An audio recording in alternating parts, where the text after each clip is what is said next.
Hello children, today we are going to study Hindi chapter 2 बिल्ली का पिलंगुड़ा। इस कहानी के राइटर है राजेंद्र लाल हांडा। तो यहाँ इस कहानी में लेखक ने हास्य के माध्यम से मीन्स एक कॉमिक के थ्रू उन्होंने किस तरह गलतफहमी के कारण विशेष स्थितियों का वर्णन किया गया है। गलतफहमियाँ कैसे होती है तो वो देखते हैं। एक समय था जब घरों में बिल्ली का आना जाना बुरा समझा जाता था, परंतु आजकल की परिस्थिति के कारण पुरानी विचारधारा और परंपरा एकदम घपले में पड़ गई है। वही विचार ठीक समझा जाता है जिससे काम चले। कहते हैं कि एक समय था, पुराने टाइम में कभी कोई बिल्ली पालता नहीं था, आजकल तो लोग बिल्ली पालने लगे। तो बोलता है कि एक समय था कि घर में बिल्ली का आना अशुभ माना जाता था, इसलिए कोई घर में बिल्ली भी नहीं आने देते थे। लेकिन बोलता है कि आजकल की सिचुएशन एकदम चेंज हो गई है, पुरानी विचारधारा और परंपरा एकदम ख़त्म हो गई है। जो अपने लिए ठीक है, जिससे काम चलता है, उसको ही लोग सही समझते हैं। पिछले दिनों हमारे घर में बहुत चूहे हो गए थे। उन्हें घर से निकालने के लिए बहुतेरे प्रयत्न किए गए, पर हमारी एक न चली। आटे और अनाज के लिए लोहे के ढोल बनवाए गए। यह उपाय कुछ दिनों तक कारगर रहा, परंतु आंख बचाकर चूहे इन ढोलों में भी घुसने लगे। तो राइटर कहते हैं कि पिछले टाइम ऐसा कुछ हुआ कि कुछ दिनों से हमारे घर में चूहों का बहुत आतंक हो गया। मीन्स माउस बहुत रेड, जगह जगह माउसे दिखने लगे। बोलते हैं कि उनसे परेशान होकर हमने पूरा अनाज, वो सब आटा वाटा सब खराब कर देते थे। इसके लिए हम लोगों ने उनको स्टील के पूरे ये बनवाए ताकि वो बचा जा सके। वो उपाय बोलते हैं कि कुछ दिन तक तो ठीक रहा, लेकिन चूहों ने वहाँ तक भी पहुँच गए। तो अभी देखो, इस समस्या पर कई मित्रों ने परामर्श किया गया। आखिर यह फैसला हुआ कि घर में एक बिल्ली पाली जाए। इस प्रस्ताव पर किसी को आपत्ति न थी, लेकिन हमने फ्रेंड से भी सबसे बोलते हैं कि पूछा, उनकी राय मांगी। तो बोलता है कि कुछ फ्रेंड्स ने ये कहा कि एक काम करो, और सबसे ये करने के बाद, परामर्श मतलब डिस्कशन करने के बाद, बोलता है कि ये डिसीजन हुआ कि घर में एक बिल्ली पाली जाए, जिससे चूहों का आतंक खत्म हो जाएगा। और ये जो प्रस्ताव था, यानी ये जो सॉल्यूशन, सभी को इसमें कोई ऑब्जेक्शन नहीं था। आपत्ति मतलब ऑब्जेक्शन। चुनांचे एक बिल्ली लाई गई। उसकी खूब खातिर होने लगी।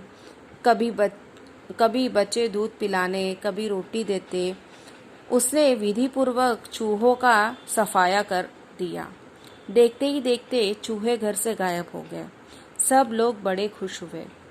बिल्ली प्रायः सब लोगों की थाली में से जूठन ही खाती, इसलिए हमें इसका कोई खर्च भी नहीं पड़ा। तो बोलते हैं इसलिए हम लोग बाजार से जाकर बिल्ली को ले आए। बिल्ली आई, सब बिल्ली की बहुत खातिर करने लगे। बच्चे दूध देते, रोटी देते। तो बोलते हैं और बिल्ली के आने के बाद कुछ ही दिनों में देखिए चूहे जो थे वो घर से एकदम, चूहों का जो प्रॉब्लम था वो एकदम ख़त्म हो गया। चूहे घर से भाग ही गए, समझो। उसने पूरे चूहों का खात्मा कर दिया। अब बोलते हैं कि बिल्ली जो थी वो क्या करते थे, लोगों के थाली में जो जूठा बचा रहता था उस पे ही वो खा के ही रह जाते, इसलिए उसका ज़्यादा खर्च हमें होता नहीं था। 2 महीने बाद वह समय आ गया जब हम चूहों को तो भूल गए और बिल्ली के से तंग आ गए। कहते हैं कि 2 महीने बाद ही ऐसी सिचुएशन आ गई कि हम चूहों को तो भूल गए। चूहों ने जो हमें परेशान किया था वो तो लेकिन अब तो हम बिल्ली से परेशान हो गए थे, बिल्ली की वजह से तंग आ गए थे। हमने सोचा चूहे तो खाली अनाज ही खाते थे, कम से कम परेशान तो नहीं करते थे। यह बिल्ली खाने में भी कम नहीं और हमें तंग भी करती थी। उसके प्रति हमारा व्यवहार बदल गया। होता है कि चूहे तो ठीक है, वो खाने का ही वो खराब करते थे, बाकी तो वो परेशान तो नहीं करते थे, अनाज ही खाते थे और कुछ नहीं, और कम परेशान करते थे। पर लेकिन ये बिल्ली तो खाना भी खाती है और हम लोगों को बहुत परेशान भी करती है। अब बोलता है कि हमारा उसके तरफ का जो एटीट्यूड था वो पूरा चेंज हो गया। मीन्स अब पहले जैसे स्टार्टिंग में लाए तो हम लोग उसको बहुत रिस्पेक्ट देते, बहुत मानते थे, बहुत उसको ये करते थे। अब हम उससे तंग आ गए थे, अब हमें वो अच्छी नहीं लगती थी, उससे हमें परेशानी हो रही थी। बिल्ली भी कम समझदार जानवर नहीं, जो शेर के काबू में नहीं आई वह हमसे कैसे मात खा जाती। उसने भी अपना रवैया बदल दिया। हमारे आगे पीछे फिरने की बजाय वह रसोई के आसपास कोने में दुबक कर बैठ जाती। अब बोलता है कि बिल्ली भी कुछ कम समझदार नहीं है, तो वो बहुत ही इंटेलिजेंट मानी जाती, इसलिए तो बोलते हैं कि वो शेर को भी काबू में नहीं आती, तो बोलते हैं कि हमसे क्या वो मात खा जाती, मतलब हार जाती। बोलता है कि वो भी अभी उसने अपना एटीट्यूड मतलब अपना पूरा ये चेंज कर दिया। पहले तो वो हमारे आगे पीछे, अब नहीं, वो चुपचाप किचन में एक कोने में जाकर पड़ी रहती थी, बैठी रहती थी। जब मौका लगता मज़े से जो जी में आता खाती।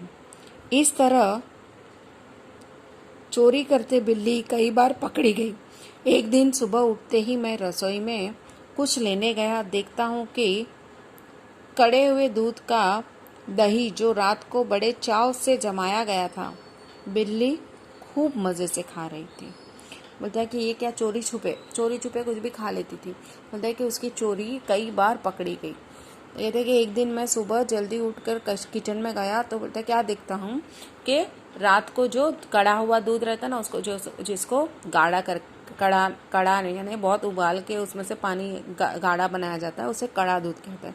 तो उसका दही जमाया गया था, तो बोलता है कि वो दही बहुत मज़े से बैठकर खा रही थी। सुबह सुबह वो गया जब किचन में देखा तो अब चिंता हुई कि बिल्ली से कैसे पीछा छुड़ाया जाए। मेरा नौकर बहुत होशियार है। रात को काम खत्म करके जाने से पहले उसने एक खाली बोरी में के अंदर 2 रोटियां डाल दी और चुपके से एक तरफ खड़ा होकर बिल्ली का इंतज़ार करने लगा। ताकि हमारा नौकर जो है, अब बोलता है कि हमने बहुत अभी ये कोशिश होने लगी कि बिल्ली से कैसे पीछा छुड़ाया जाए। बिल्ली के लाने से चूहे से तो पीछा छुड़ गया, अब बिल्ली से कैसे पीछा छुड़ाया जाए। तो बोलता है कि हमारा नौकर था वो बहुत ही होशियार था। उसने अपना रात को सब काम खत्म करके एक बोरे में उसने 2 रोटियां डाल दी और वो राह देखने लगा कि कहाँ बिल्ली आए। ओके, चुपके से एक तरफ खड़ा हो गया। बिल्ली आई, वह एकदम रोटियों पर झपटी। नौकर ने तुरंत बोरी का एक सिरा पकड़कर उसे अंदर से बंद कर दिया। अब बिल्ली आई और वो तुरंत रोटियों पर झपटी, रोटियां पकड़ने के लिए रोटियों के। तो अब ये नौकर ने क्या किया, फटाफट जैसे ही बिल्ली वो बोरे के अंदर गई, उसने फटाफट एक तरफ से पकड़कर उस बोरे को बांध दिया, उसको अंदर ही बांध दिया।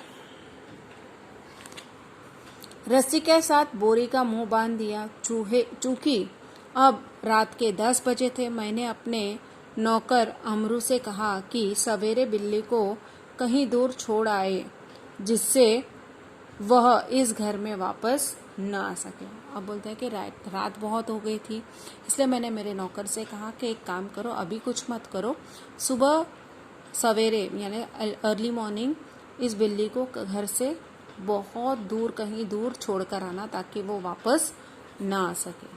सब लोगों को चाय पिलाते पिलाते अमरू को अगले दिन 8 बज गए। मैंने याद दिलाया कि उसे बिल्ली को भूली भटियारिन की तरफ छोड़ कर आना है। बोरे कंधे पर लटका अमरू चल दिया। बात आई गई हो गई। कहता है कि सब लोग को सुबह सुबह उसने चाय पिलाते पिलाते, नाश्ता करवाते, चाय ये सब करते करते उसको 8 बज गए। तो राइटर कहता है कि मैंने ही अमरू को याद दिलाया कि तुम एक काम करो कि उस बिल्ली को लेकर भूली भटियारिन की तरफ, यानी एक जगह वहाँ जाकर छोड़ कर आओ। वो बोरे में कंधे लटकाकर अमरू चल दिया। अब बात आई गई हो गई, यानी वो सब बात खत्म हो गई। तो बोलते हैं मैं हजामत और स्नान आदि से व्यस्त हो गया, क्योंकि 9:30 बजे दफ्तर जाना था। ताकि अब वो उसको भी भूल गए हम लोग। मैं फटाफट अपने ऑफिस जाना था, इसलिए ऑफिस जाने के लिए शेविंग वेविंग नहाना वाना उसमें तैयार होने में लग गया, क्योंकि मुझे 9:30 को ऑफिस जाना था। गुसल खाने में मुझे ज़ोर का शोर सुनाई दिया। मैं नहाने में व्यस्त था और कुछ गुनगुना रहा था, इसलिए मेरा ध्यान उधर नहीं गया। तो बोलता है गुसल खाने में, बोलता है कि गुसल खाना मतलब बाथरूम, बोलता है ना, वहाँ जोरों की कुछ आवाज़ सुनाई दी। देखिए नहीं, लेकिन मैं नहाने में व्यस्त था और गाने गुनगुना रहा था, इसलिए मेरा उस तरफ ध्यान नहीं गया। 2 मिनट के बाद ही फिर शोर हुआ। इस बार मैंने सुना कि मेरे घर के सामने कोई आवाज़ लगा रहा है। देखिए कुछ ही देर में बाद वापस आवाज़ आई। तो बोलता है कि मैंने जब ध्यान लगा कर सुना तो मुझे लगा कि मेरे घर के सामने कोई आवाज़ लगा रहा है। आपका नौकर पकड़ लिया गया है। अगर आप उसे छुड़ाना चाहते हैं तो छप्पर वाले कुएं पर पहुंचिए। उसमें से आवाज़ है कि आपका नौकर को हमने पकड़ लिया है, अगर आप उसको छुड़ाना चाहते हैं तो छप्पर वाले कुएं पर पहुंचिए। यानी अभी कोई लोगों ने उसको पकड़ लिया होगा। ओके।